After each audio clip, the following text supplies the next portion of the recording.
Olá, eu sou Paulo Barão, sou mexicano, tenho 49 anos, oh meu Deus, 49 anos, bom, tenho 49 anos, 30 anos trabalhando na mesma coisa. O que é essa coisa? Se chama show business. Eu sou promotor de shows, sou produtor, sou empresário e realmente toda a minha vida, desses últimos 30 anos, me dediquei a trabalhar com artistas, graças a Deus.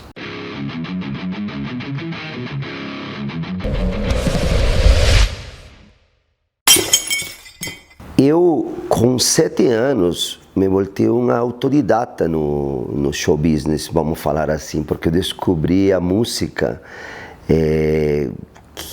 naturalmente. Meus pais gostavam mais de música clássica, então em casa não se escutava rock, e uma vez fui mexer no rádio, e quando fui mexer no rádio, por primeira vez, escutei Led Zeppelin, e foi uma loucura, cara. Senti como que se alguma coisa estivesse me arrebentando por dentro e comecei a pular como uma criança louca. E a partir daí, a música me acompanha todos os dias da minha vida. Eu tenho lugares onde eu estou, normalmente em Curitiba, que é onde eu moro, aqui em São Paulo, em todos os lugares tem um aparelho de som que conecta meu celular automaticamente para colocar meu playlist. Então a música está comigo constantemente. Agora, profissionalmente, eu tive o interesse realmente depois de ter ido a um show dos Scorpions em Barcelona. Era 1984. Aí assisti Scorpions em Palácio de los Deportes, fiquei enlouquecido e aquele dia decidi que eu queria estar envolvido com o mundo da música de alguma maneira. Não sabia como, porque eu nunca fui bom tocando instrumentos, nunca quis ser músico. Eu queria estar dentro do show business, só que eu não sabia como, porque não conhecia tampouco, né? Nem sabia o que era um roadie, nem sabia o que era um empresário, nada. Eu via uns artistas e imaginava que tinha alguma coisa que se montava um espetáculo. E isto era o que eu queria fazer. Cara, eu comecei muito jovem, porque me mudei para Londres, Inglaterra, quando eu tinha 17 anos.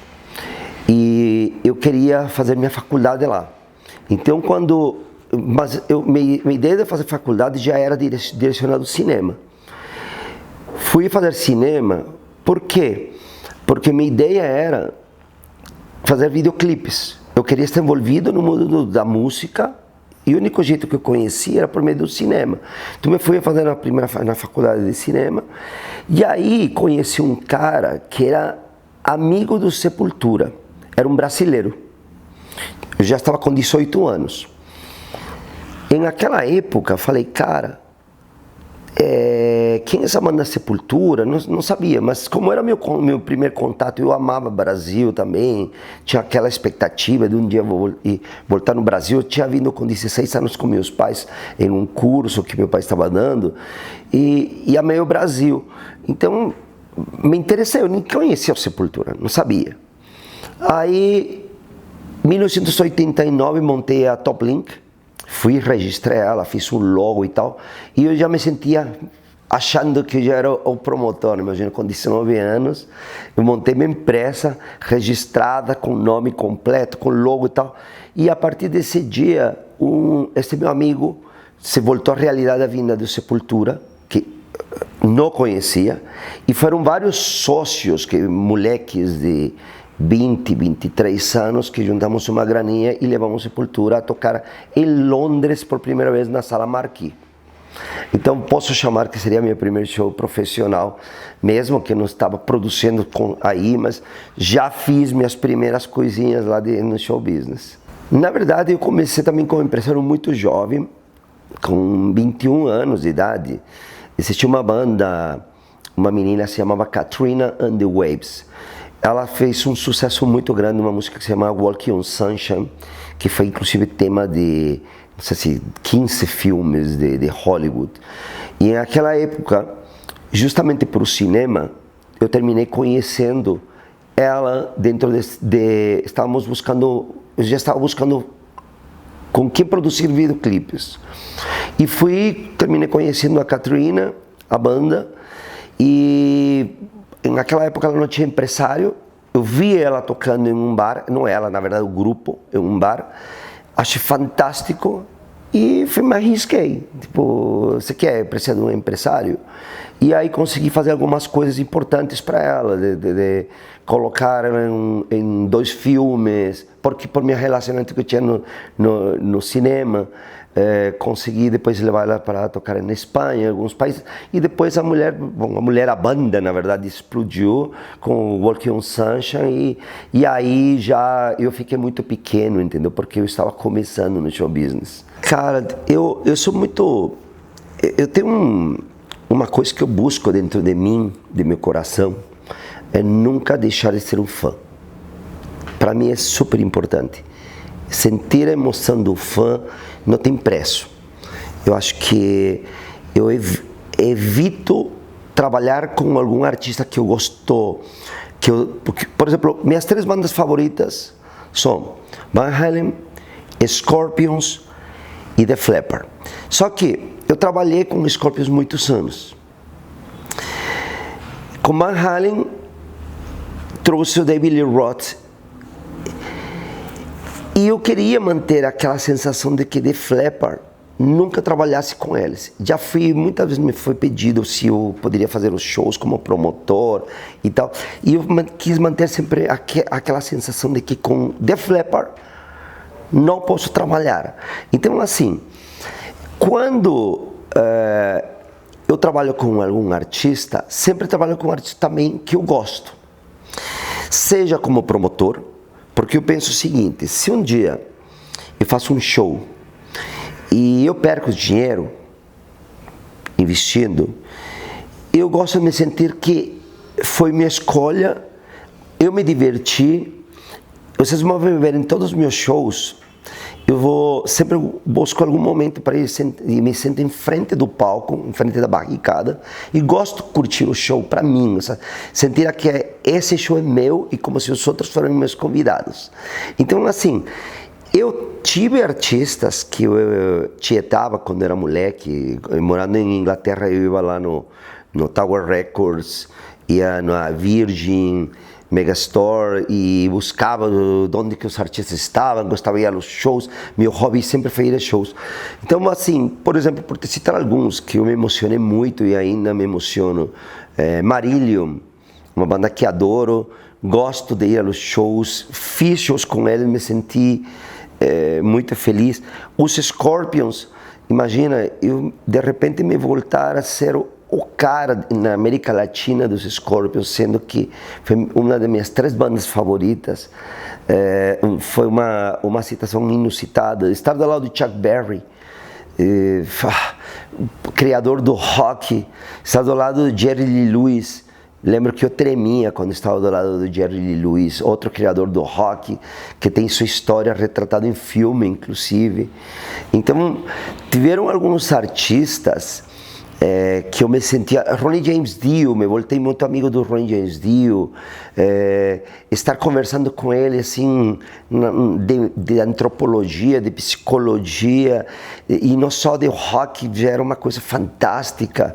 Você estar, não sei, eu acho que estar do lado dos Creedence, que é o único rock que eu me lembro que meus pais escutavam. Meu pai gostava às vezes de colocar no rádio Creedence quando viajávamos de carro de algum lugar. Sempre escutávamos música clássica e ele gostava de escutar Creedence. Então me sentia aí do lado desses caras. Eu acho que estar do lado de todos esses artistas, independente de que alguns sejam muito mais famosos que outros, mas sentir-me que estou do lado desses seres diferentes, que fazem sentir tantos sentimentos a tantas pessoas, me faz muito bem. E eu busco essa conexão. Então, eu tento evitar que a parte fã me prejudique no profissional, mas eu sempre quero estar do lado do artista que eu gosto e que eu escuto. E assim você pode escutar que eu trabalhei com Buena Vista Social Club e me emociono com o Buena Vista Social Club. E você pode ter escutado que eu trabalhei com Jimmy Cliff e adorei trabalhar com Jimmy Cliff. Trabalhei com The Orv, que, que poucas pessoas conhecem The Orv, mas são os caras que fazem os mix do Pink Floyd. E adorei trabalhar com esses caras. Então, todos esses artistas, quando tive a oportunidade de me envolver, Stalin Jordan, amei trabalhar com Stalin Jordan, amei trabalhar com Marisa Monte, sei lá, adoro trabalhar com Carlinhos Brown. Então, para mim, a evolução da música dentro do que acontece dentro do meu cérebro, eu coloco também como a evolução de minhas próprias vontades e minhas próprias necessidades que vão se cobrindo minhas emoções, entendeu? Eu adoro muito, gosto muito de rock progressivo, trabalhei com Yes, muitos shows com Yes. Então, assim, tudo isto me enriquece e me faz sentir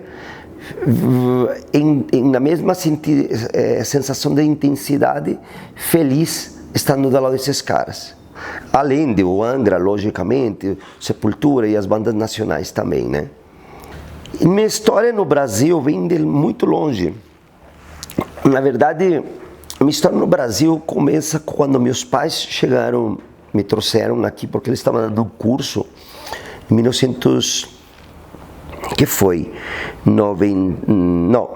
87. E me chamou muito a atenção que no Brasil as pessoas, o rock nacional era muito rico.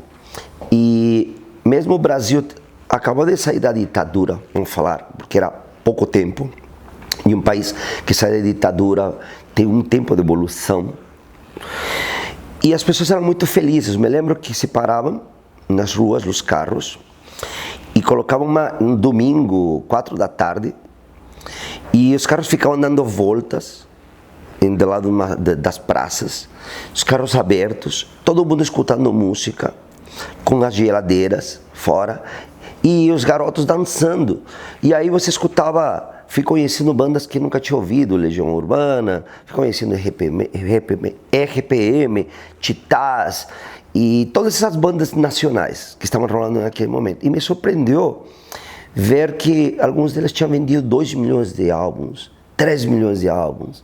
Era uma coisa incrível, né? Porque eles estavam cantando em português, a galera consumia essa música, as capas das revistas eram de artistas de rock, do rock nacional.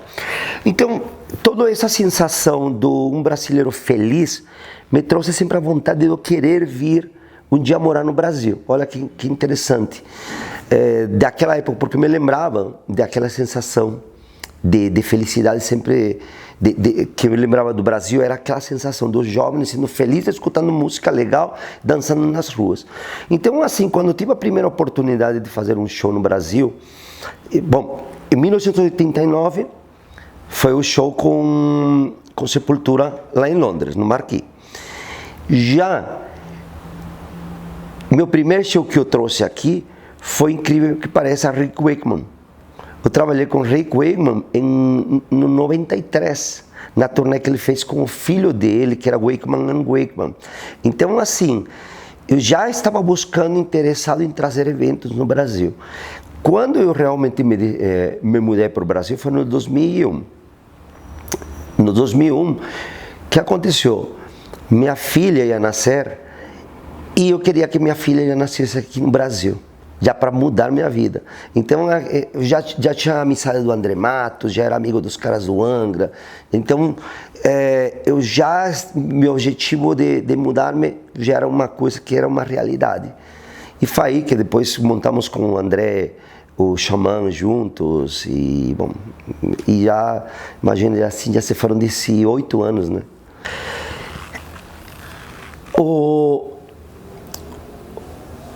A música diferente, o show business diferente que nas Europa ou que nos Estados Unidos, ele teve que ir evoluindo na América Latina, porque os fatores das coisas, ou seja, o equipamento, em vários países não se tem o equipamento para fazer um show completo.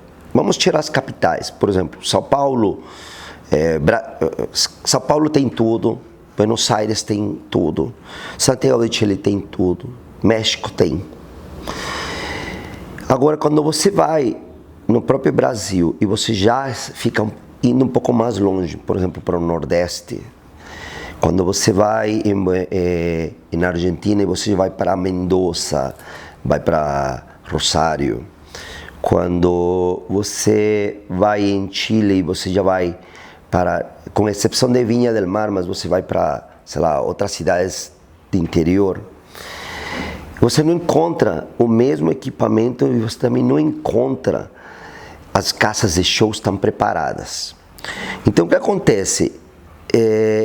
A dificuldade do show business, claro que foi melhorando nos últimos anos. Nos últimos 10 anos, o show business evoluiu muitíssimo. Mas, o mesmo, neste instante, eu tenho uma banda que está fazendo um show, que está viajando de Lima, Peru, para Chile.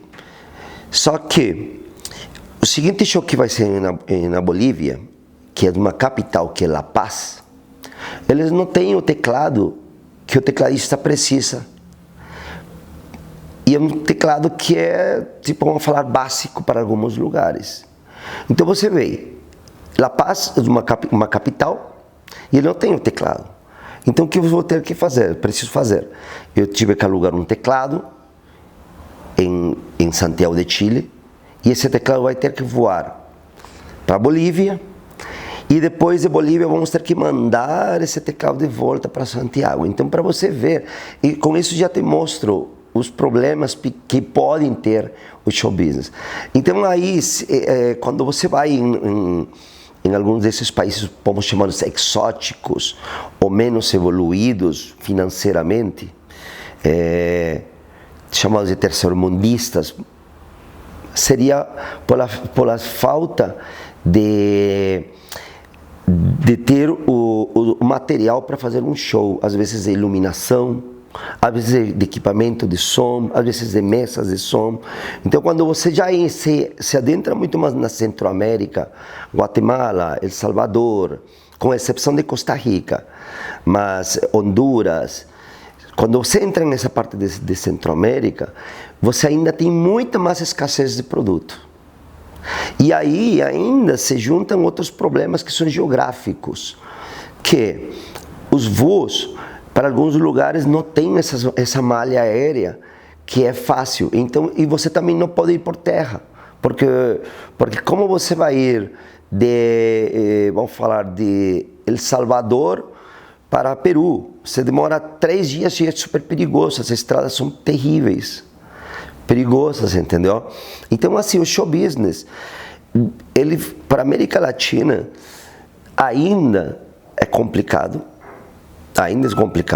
tem muitos fatores que são a malha aérea, como estou falando também, porque às vezes, para você entender, quando um artista como Scorpions quer transitar para a Bolívia, como nós fizemos isto com Scorpions, levando 10 toneladas, ou você alugou um avião, que foi no nosso caso para ir para a Bolívia, pegar um avião grande mesmo, para levar todo o equipamento, porque senão você não tem como ir na Bolívia. Por quê?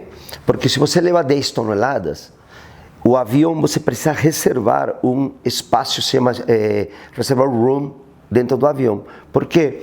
Porque cada pessoa tem seu direito de levar sua mala. Então, o que acontece? Se você pensa em levar 10 toneladas de equipamento, significaria tirar, não sei, umas 100 malas de passageiros. Então, ou você reserva e manda por um cargueiro, ou volta o evento muito mais caro, entendeu? Então, só vale a pena quando você faz um show de um artista grande como esse, como Iron Maiden, Kiss, Scorpions, só vale a pena quando realmente o evento é para fazer um estádio. Só que também tem outros fatores. Voltando sobre Bolívia, são países onde não se ganha muito dinheiro.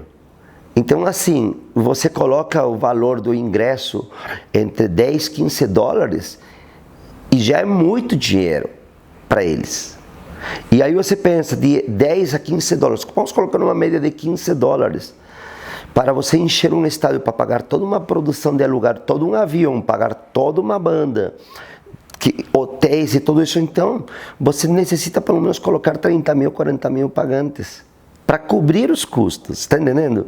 Então, só estou colocando isso em grande escala. Em pequena escala, aí você tem que, sim, você pode levar os artistas em pequena escala, sofrem mais, porque não tem voos suficientes. Eu mesmo estou tendo que pegar um voo com esse artista, que ele vai ter que acordar, pegar um voo às 4 da manhã, para poder chegar às 10 da manhã, mesmo que se fosse um voo direto seria em 1h30. Então, assim, e se esse voo cancela? O que se passa? O show corre risco de ser cancelado. Então, o show business ainda passa por uma situação complicada na América Latina. Aqui dentro do Brasil já melhorou bastante, mas você pode ir em várias áreas do norte e nordeste, onde o equipamento não chega, não tem esse equipamento de ponta de qualidade. Então, por isso que muitas vezes você não pode ir fazer um show em Acre. Entende? Então, o máximo que às vezes você consiga chegar em Belém ou Manaus. Mas custa muito caro, porque daí você vai para Manaus, imagina, Manaus seria quase igual que ir para outro país. Um voo de São Paulo a Manaus dura 4 horas. Então pensa, você faz todo um trajeto, a passagem de avião é tão cara como ir a Miami. Então você faz todo um trajeto para ir a Manaus, e aí você não tem outra cidade pequena para você fazer o show. Aí você tem que tomar a decisão, ou começa a turnê aí, ou finaliza a turnê aí, e ver se vale a pena, porque depois um voo de Manaus de volta para São Paulo para pegar um voo internacional encarece tudo. E logicamente isso termina pesando na hora de você colocar a venda dos seus ingressos, porque as pessoas às vezes esquecem que por isso se chama show business. Show business, business, a tradução é negócios.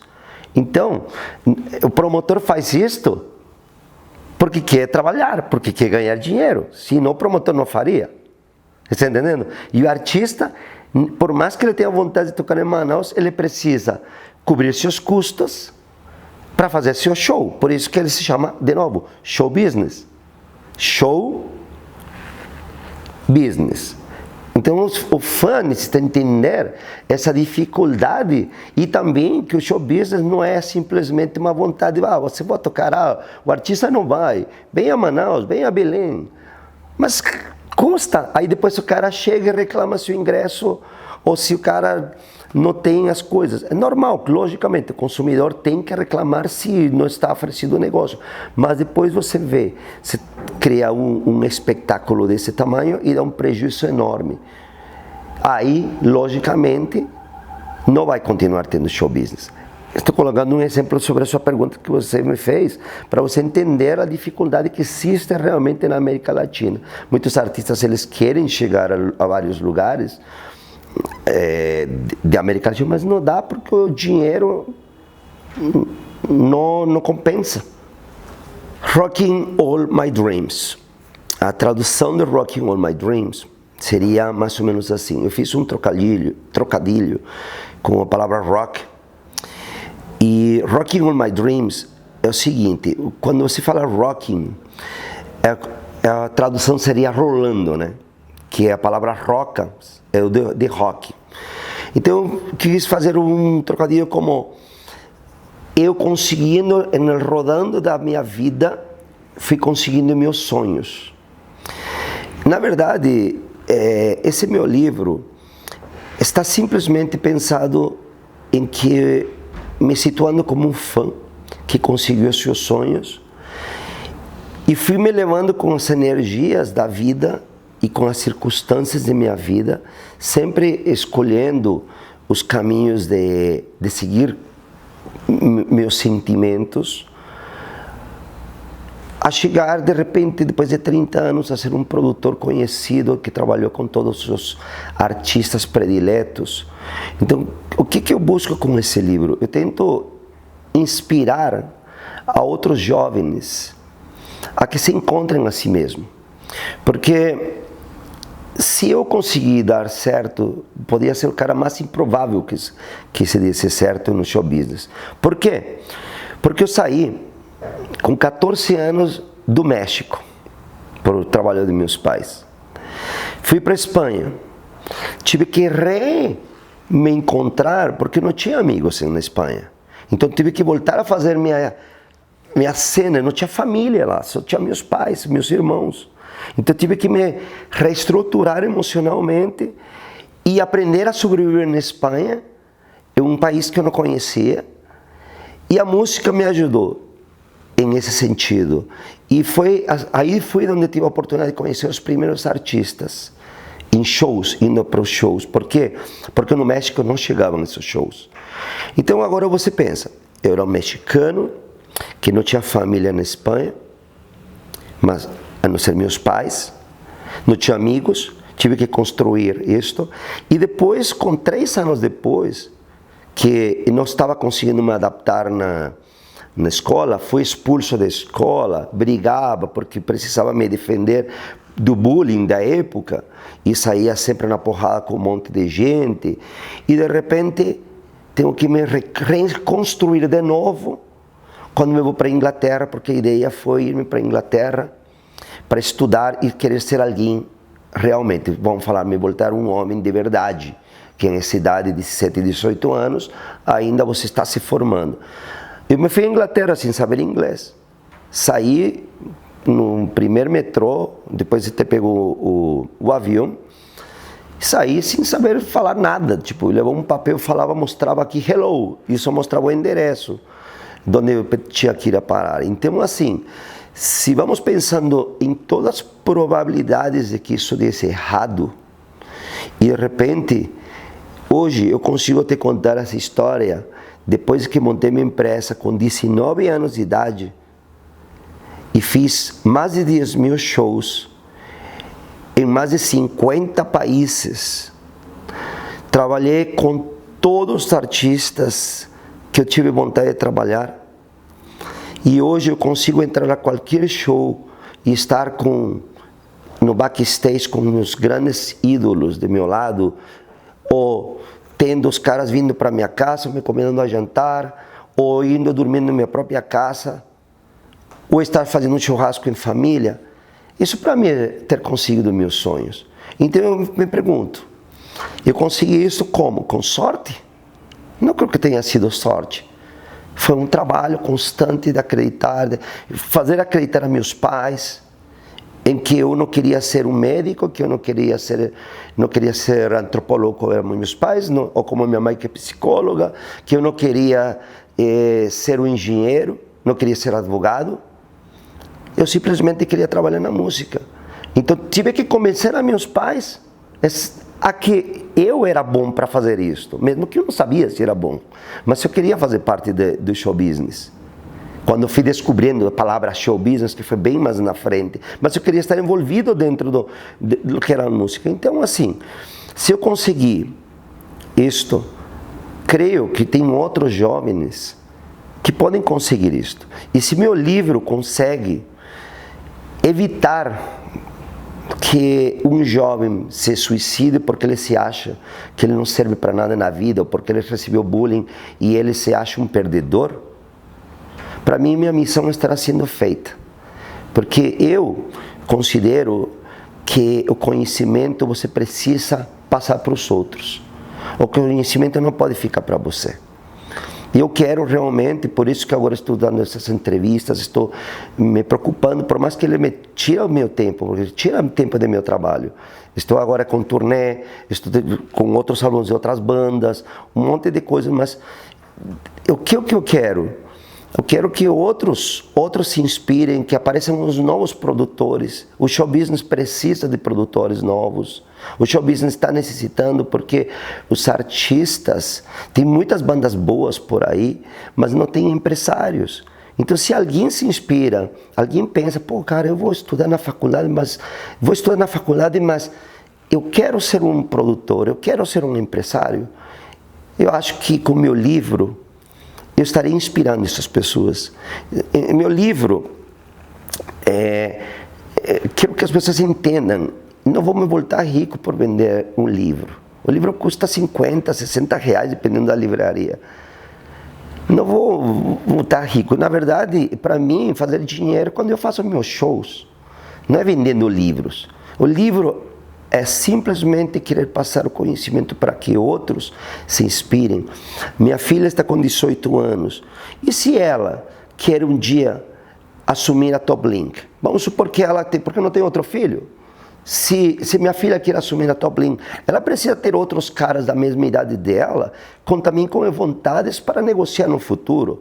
Então acontece, ou eu vou ficar velho, ou assim como já estão ficando os outros empresários que eram super importantes da cena brasileira, como o Manuel Poladian, como o José Fortes dos Paralamas e de outras bandas que ele foi, como o Muniz, que também descobriu e fez grandes festivais. Então o que você pensa? A gente precisa passar conhecimento e esses caras têm que ver, você que está assistindo, tem que pensar, será que eu posso ser um produtor? Você pode, mas tem que se preparar.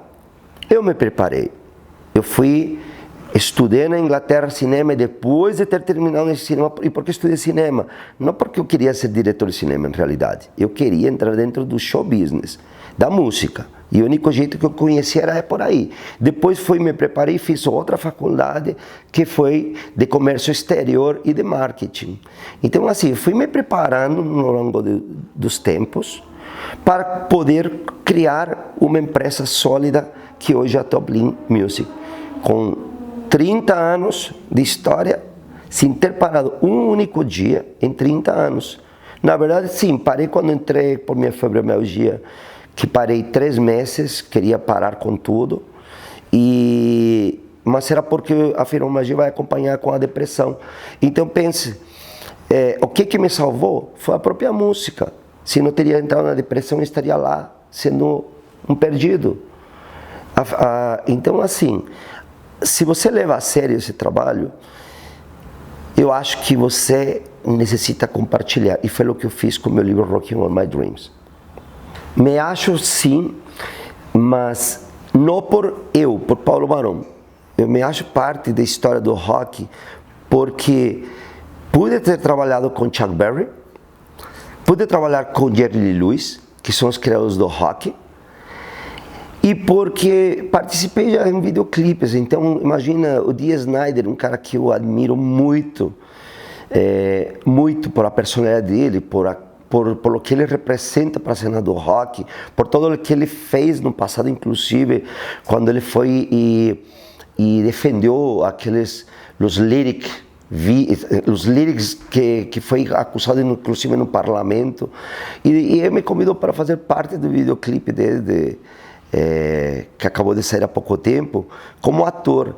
Então, assim, imagina que coisa fantástica. Fiz parte também do videoclipe, um videoclipe do Angra, como ator. Depois também com a Malta me convidaram. Então, ser parte além de ter proporcionado shows, além de ter contratado shows e ter participado, feito algumas coisas em videoclipes, me parece ser o maior barato do mundo, porque imagina, isso vai ficar por toda a história, né? Por toda a história vai ficar aí. Também estou no DVD do Scorpions. Eles fazem uma dedicatória inteira para mim no encarte do DVD, falando de mim e contando quando Paulo Barão veio e não sei o que, e nos convenceu para fazer esse DVD. Então, assim, acho que você ter tido a oportunidade de, inclusive, criar ideias, falar, não, vamos fazer esse álbum, vamos fazer esse DVD dessa maneira. Eu já gravei mais de 30 DVDs com diferentes artistas. E aí verem que estou em mais de 60, creio, 60, 70 álbuns, agradecimentos para mim, das diferentes bandas, maiores bandas.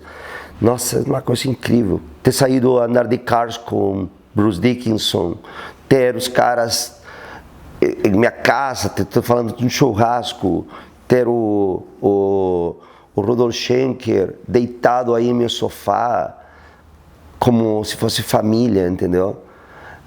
Acho que é incrível. Chegar na casa do JJ em Nova York, ele é guitarrista do Twisted Sister, me levar a um rolê e depois ele cozinhar para mim no apartamento dele em Nova York. Então o Mike Portnoy me ligar e falar: "Ei, você está fazendo o quê?" "Ah, vamos no show do U2", e estão os dois abraçados chorando, vendo o U2. Então todo esse tipo de coisas te faz sentir que você fez alguma coisa diferente na tua vida, sabe? Fazer uma coisa de que você fez parte importante do show business, não apenas ganhando dinheiro, sino também aportando para os artistas momentos e eles tendo um recíproco sentimento, sabe? Chego em Los Angeles, aí está o Rudy Sarso: "Paulo, vamos tomar uma sopa?" Ele que não bebe nada e não gosta de já está muito tarde, e está tomando uma canja com o Rudy Sarso de repente. Um dia fui no Rainbow e fiz uma brincadeira com o Kiko Loureiro. Eu falei: "Kiko, vou ligar para uns amigos para ir." De repente estávamos sentados na mesa do Rainbow, estava o Tom Morello, o Rudy Sarso, o Kiko, o Roy Z, o Jeff Scott Soto, o que mais estava? O Felipe Andreoli também apareceu por lá. Cara, estavam todos comendo uma pizza. E eu liguei, tipo, 4 horas da tarde: "Vou estar no Rainbow, você quer aparecer aí?" Não é incrível? Aí você está aí juntado comendo uma pizza e você diz: "Cara, que incrível essas histórias que te passam na vida, né?" E eu ainda me lembro do Rudy Sarso, quando eu era no Quiet Riot, que gostava muito, que era um moleque que tinha 13 anos.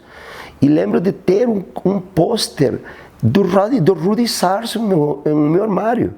Por quê? Porque o Rudy Sarso era o primeiro latino do metal que foi conhecido. E ele me inspirava por ser um latino, sabe? E hoje tê-lo assim, o Rudy Sarso me manda mensagens constantemente: "Paulo, como você está?" Me manda foto de seu cachorrinho, aí ele manda vídeo do meu cachorro. Então, incrível, né? Digo assim, isso é muito mais prazeroso ainda que ter feito o negócio do show business rolar. Acho que para mim, pessoalmente, isso realmente me faz sentir parte da história. Bom, sim, Def Leppard, Scorpions, Van Halen, são as 3. Adoro Marillion, acho fantástico. Das bandas novas, adoro Five Finger Death Punch, também acho incrível. E, cara, posso falar que Angra, uma das minhas bandas que no transcurso do tempo voltou, uma banda que eu voltei como minhas favoritas. Eu sou muito mais clássico, do classic rock, mas quis colocar essas 5 bandas um pouco para dar uma reconstruída em mim mesmo. Que, por exemplo, Five Finger Death Punch eu estou escutando muito, constantemente em minha playlist. Mas sempre que vou ver minha playlist, você vai escutar sempre Dio está aí tocando sempre, Black Sabbath está sempre na minha playlist. Então eu gosto de Metallica, gosto de algumas coisas de Metallica. Um dia acordo e digo: quero escutar a Metallica. Mas também gosto um pouco dessas bandas como Offspring, Green Day, Bad Religion. Dependendo do dia, me dá vontade de ir escutar essas bandas assim. Também tem dia que acordo e me dá vontade de escutar rock progressivo.